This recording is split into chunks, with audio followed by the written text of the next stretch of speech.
এই রাজ্যে গণতন্ত্রের চতুর্থ স্তম্ভ মিডিয়া বারে বারে আক্রান্ত হয় এবং বিশেষভাবে আপনাদের মানে ডিপার্টমেন্ট টার্গেট নাম্বার 1 থাকে। এর বাইরেও যারা অন্য ধরনের সংবাদ পরিবেশন করেন তাদেরও ছাড় দেওয়া হয় না। বেলডাঙ্গার ক্ষেত্রে সেটা প্রমাণিত। গুন্ডাদের হাতে চলে গেছে, এরা যা খুশি করবে দেখানো যাবে না। যে গরিত অপরাধ ব্যারাকপুরের কাউন্সিলর করেছেন তার উপযুক্ত শাস্তির দাবিতে প্রাক্তন সাংসদ অর্জুন সিং এবং ওই জেলার সভাপতি ব্যারাকপুরের তাপস ঘোষের নেতৃত্বে ব্যাপক বিক্ষোভ দেখিয়েছে। পুলিশ বিক্ষোভ দমাতে চাইছে আর গুন্ডারা সংবাদ মাধ্যমের মুখ বন্ধ করতে চাইছে। আমরা এই নিন্দা করি। পেজার নাম্বার কয়েকদিন পরে এই ব্যবস্থার পরিবর্তন হবে। পশ্চিমবঙ্গে প্রকৃত গণতন্ত্র নিয়ম মেনে মায়ের চোখ দান করে গ্রেপ্তার হলেন মুসলিম শিক্ষক। নথি থাকা সত্ত্বেও মৃতার পরিবারের 6 জনকে গ্রেপ্তার করলো পুলিশ এবং মুসলিম গ্রামবাসীদের অভিযোগ যে চোখ নাকি বিক্রি করে দিয়েছে। সবই সম্ভব। কিছুদিন আগে তার সাথে ময়না তদন্তের ক্ষেত্রে একটা যুবকের বিক্রি করে দেওয়া হয়, পরবর্তীকার ক্ষেত্রে ইঁদুরকে দায়ী করা হয়। এই রাজ্যে সবই সম্ভব। সুপ্রিম কোর্টের তরফ থেকে যেটা বাংলায় বুলডোজার চলবে, ইংরেজবাজার পুরসভার 19 নম্বর ওয়ার্ডে বেসরকারি বিল্ডিং ঘুরিয়ে দেওয়া হলো এবং অভিযোগের ইংরেজবাজার পুরসভার কংগ্রেসের চেয়ারম্যান কৃষ্ণেন্দু নারায়ণ চৌধুরীর বিরুদ্ধে অভিযোগ তুলছে ব্যবসায়ী সংগঠন। না, এটা তো নতুন কিছু নয়।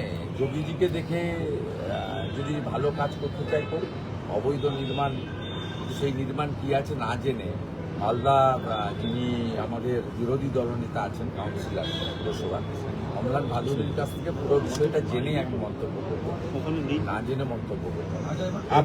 যোগীজির সব কাজই অনুকরণ সবাইকে আজ না হোক কাল করতে হবে।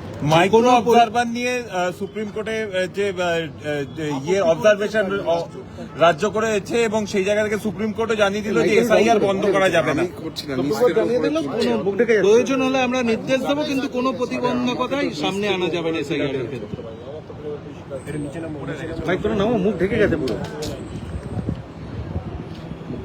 আমাকে তলা দিয়ে কেউ যদি দেখুন, আপনারা টুকরো টুকরো যা পাচ্ছেন আমিও পাচ্ছি, সেটা থেকে মন্তব্য করতে জাজমেন্টটা পিছিয়ে যাবে বা আসার পক্ষে আজকের জাজমেন্টটা এটা ইন্টারিম জাজমেন্ট, ফাইনাল নয়। সেটাও আমি জানি না উনি ডিসপোজ আপ করবেন না পেন্ডিং রাখবেন। এটা মহামান্য প্রধান বিচারপতির বেঞ্চেস মানে 3 জাজেস বেঞ্চের ব্যাপার। কিন্তু আপনার সিবিআই মহোদয়, অনারেবল রেসপেক্টেড সিবিআই মহোদয়ের যে মন্তব্যগুলো আমরা দেখেছি তাতে আটকানো এবং ভণ্ডুল করার প্রক্রিয়া সেটা বাধাপ্রাপ্ত হয়েছে এবং বিশেষ করে ইলেকশন কমিশন আজকে যেভাবে গাইডলাইন মেনে এ ক্যাটাগরি ইয়ারও সেটাও বলেছেন এবং মাইক্রো অবজারভার তোলার যে মরিয়া প্রয়াস সেটাও প্রমাণিত হয়েছে এবং মাইক্রো অবজারভারদের যে পাওয়ার এবং ফাংশন বলেছে কার্যত এরা ওয়াচারের ভূমিকা নিয়েছেন। কিন্তু আমাদের আরপি অ্যাক্ট অনুযায়ী নাম তোলা বা খারিজ করার কমপ্লিট পাওয়ার ইয়ারোদের। 2টো কলম থাকে, 3টে কলম থাকে না, অ্যাকসেপ্ট অবলিক রিজেক্ট। এবারে যদি ভুয়া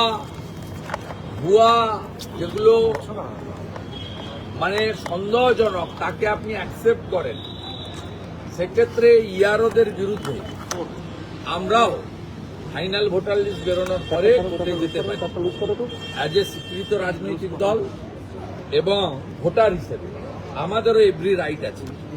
তাই মাইক্রো অবজারভাররা যেমন নজরদারির কাজ করছেন, তেমনি যেখানে সন্দেহজনক আছে, যার নাগরিকত্ব নিয়ে প্রশ্ন আছে, এই রকম ভোটারদের যদি ইনক্লুড করেন মমতা বন্দ্যোপাধ্যায়ের কথায় বা নন্দিনী চক্রবর্তীর কথায় বা আইপ্যাকের বুদ্ধিতে, তাহলে ইয়ারোদের কপালেও ভবিষ্যতে কিন্তু দুঃখ রয়েছে।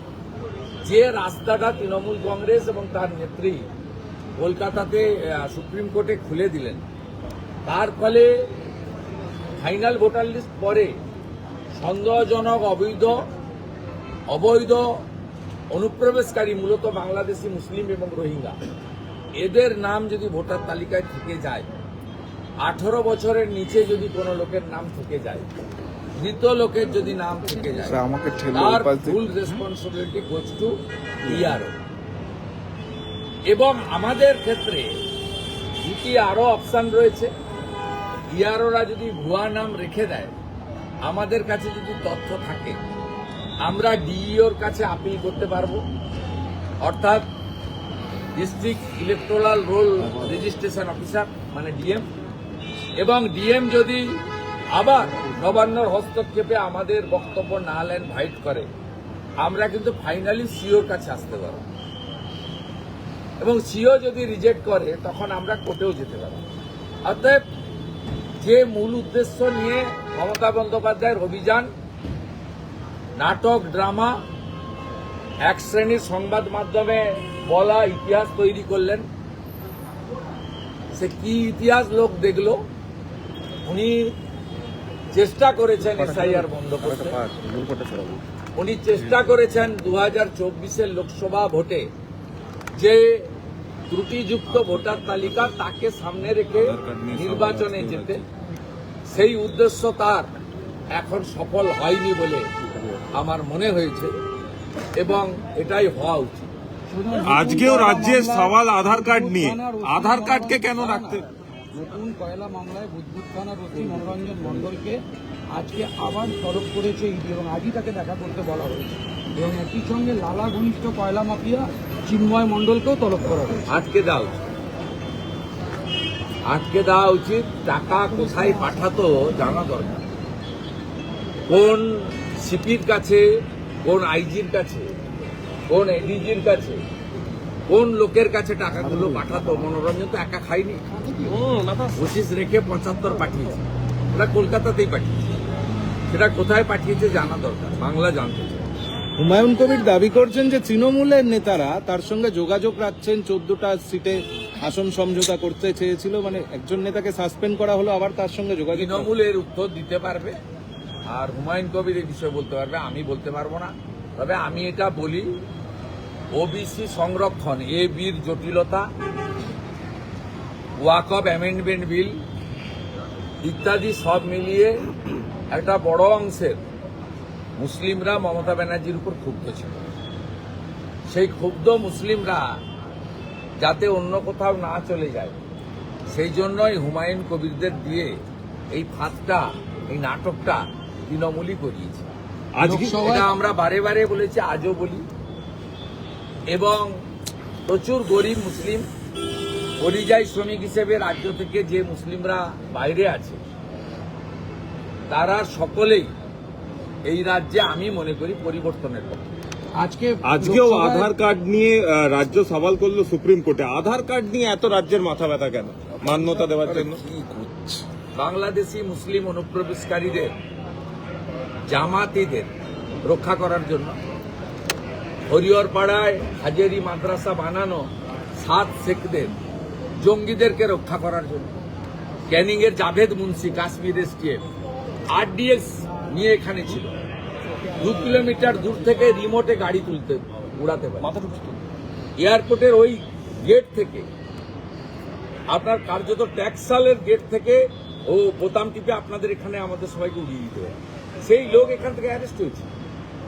এই জঙ্গিদেরকে, জামাতিদেরকে, এই এক্সট্রিমিস্টদেরকে রক্ষা করার জন্য আধারকে ঢাল হিসেবে ব্যবহার করতে চায়, এবং পশ্চিমবঙ্গ থেকে অবৈধ জাল আধার, বার্থ সার্টিফিকেট, জাল এপিক, জাল রেশন কার্ড তৈরি করার দায়িত্ব টাকার বিনিময়ে তৃণমূল কংগ্রেস নিয়েছে। এটা আপনাদের চ্যানেলগুলো দেখিয়েছেন, কাকদ্বীপ থেকে আপনার হাবড়া পর্যন্ত আপনারাই দেখিয়েছেন। তবে এটাই তার কারণ, এটা শুধু মেমোরিকে রিকল করতে হবে, আর কিছু লাগবে না। আজকে পিএমওর তরফে জানিয়ে দেওয়া হয়েছে ওর কথার উত্তর আমাকে দিতে হবে। যেখানে হারবো সেখানে ময়নাতে দুটো অঞ্চলে বন্ধ করেছিল, দুটো বিজেপি পরিচালিত অঞ্চল বাগচা এবং গজিনা। হাইকোর্টে এসেছিলাম, কান মুড়ে টাকা আদায় করে নিয়ে গেছি। ওরা মমতার বাপের টাকা নয়, তৃণমূলের চুরির টাকা নয়, ওরা জনগণের ট্যাক্সের টাকা, আরবিআই থেকে লোন নেওয়া টাকা। ময়নার বাগচা গজিনাতে যা হয়েছে, যদি ভাঙড় 2 নম্বর ব্লকের 3টে অঞ্চলে এই সরকারি ভাতা পাওয়া লোকেদের অর্থ আটকে থাকে, আমার সঙ্গে যোগাযোগ করুন। ময়নাতে যে লয়ার হাইকোর্টে প্লিড করেছিল, আপনাদের পয়সা দিতে হবে না, শুধু ডকুমেন্টস দিয়ে যাবেন, আমি আপনাদেরকে লিগ্যাল সাপোর্ট দেবো। অপোজিশন লিডারের কাজ এটা, বিজেপি এটা শিখিয়েছে যে যারা those who are torture by the state government and the state ruling party, তাকে প্রোটেকশন দেওয়ার কাজ অপোজিশন লিডারের। মুখ্যমন্ত্রী সবার হতে পারেননি, তো অপোজিশন লিডার অত্যাচারিত মানুষের প্রতিনিধি হওয়ার চেষ্টা করেছেন। এটা বিজেপির আদর্শ, বিজেপির দেখানো পথ। এবং পিএমওর তরফে জানিয়ে দেওয়া হয়েছে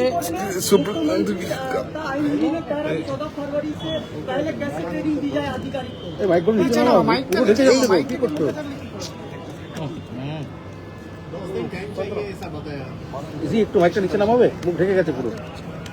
দেবাঞ্জন একটু মাইকটা নিচে করো, মুখ ঢেকে গেছে।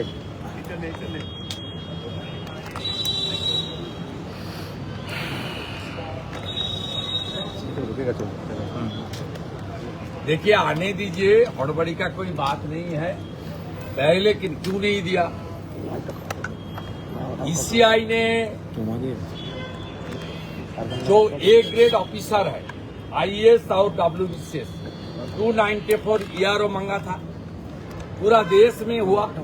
यहाँ आउट ऑफ 294, 225 में जो ईसीआई का गाइडलाइन उनको तोड़ते हुए बीसी कैटेगरी का डब्ल्यूबीसीएस ऑफिसर दिया है ईआरओ की नाते। ये तो पूरा गलत है, एक नंबर। दूसरा नंबर, बिहार सरकार ने 1000 टेम्पोरारी डाटा ऑपरेटर प्रोवाइड किया इलेक्शन कमीशन को। ममता बनर्जी की सरकार 1000 डाटा ऑपरेटर आप तक नहीं दिया। क्यों नहीं दिया? जब माइक्रो ऑब्जर्वर आया तब सुप्रीम कोर्ट में गया, उसका बाद 8500 बी कैटेगरी ऑफिसर का लिस्ट आज सबमिट किया। इलेक्शन कमीशन जो सवाल किया वो जमीनी हकीकत है। ये अपने सरकार का डिपार्टमेंट का काम और इलेक्टोरल रोल का काम, इसमें फर्क है। इसमें एक्सपर्ट है इलेक्शन कमीशन, और आप सब सॉफ्टवेयर के सिस्टम में चलता है। इसलिए अच्छा तरीके से ट्रेनिंग होना चाहिए। जो जिस तरीके से जो 8300 micro observer provided by the central government office and organisation, उसको भी ये लोग नजरुल मंच पे पूरा के पूरा 2 दिन 3 दिन ट्रेनिंग देकर उनको काम में लगाया। इसलिए इलेक्शन कमीशन जो बात बताया ये सही बात है, इसको अमल होना चाहिए। তবে পিএমওর তরফে আজকে জানিয়ে দেওয়া হয়েছে যে পিএম কেয়ার নিয়ে লোকসভায় কোনো প্রশ্ন করা যাবে না। আজকে পিএমওর তরফে জানিয়ে দেওয়া হয়েছে। আমাদের ন্যাশনাল স্পোক্স পার্সন বলবেন। দাদা, ফুলবাড়িতে একজন সিভিক ভলেন্টিয়ার তার মৃত্যু হয়েছে হৃদরোগে আক্রান্ত হয়ে ট্রেনিং এর সময়। 1000 টাকা ভাতা বাড়িয়ে তো সিভিকদের জীবনকে বিপন্ন করে দিচ্ছে। প্রপার ট্রেনিং না, অত্যন্ত দুঃখজনক। আমরা এই নিন্দা করি। 1,15,000 ছেলের মধ্যে 4-5,000 ছেলেকে এরা তোলার কাজে লাগায়। ওদের কাছে 10,000 কিছু না, ওরা 50,000 1 লাখ করে। বাকি 1,10,000 ছেলেকে এরা মারছে। আমি কথা দিতে পারি সিভিক ভলেন্টিয়ারদের, যে ভয় আপনাদের ওরা দেখাচ্ছে যে বিজেপি এলে আপনাদের চাকরি চলে যাবে। 21টা রাজ্যে বিজেপি এসেছে। 20 বছর পরে নবীনজিন সরকার গেছে এবং প্রথমবার উড়িষ্যায় বিজেপি এসেছে আফটার ইন্ডিপেন্ডেন্স। একটা লোকের চাকরি যায়নি। 27 বছর পরে দিল্লিতে বিজেপি সরকার এসেছে, একটা লোকের ক্যাজুয়াল হোক পার্মানেন্ট হোক কারো চাকরি যায়নি। আপনাদের চাকরি তো যাবেই না। অন্যদিকে আপনারা এমন অর্থ পাবেন যে অর্থ দিয়ে সংসারও করতে পারবেন, বাবা মার সেবাও করতে পারবেন, নিজের বাচ্চাকে ভালো স্কুলে পড়াতেও পারবেন। আনুন বিজেপি, সবাই জোট বাঁধুন, no vote to Mamata is the only solution. পশ্চিমবঙ্গের একটা solution, no vote to Mamata. পাল্টানো দরকার, চাই বিজেপি সরকার। দাদা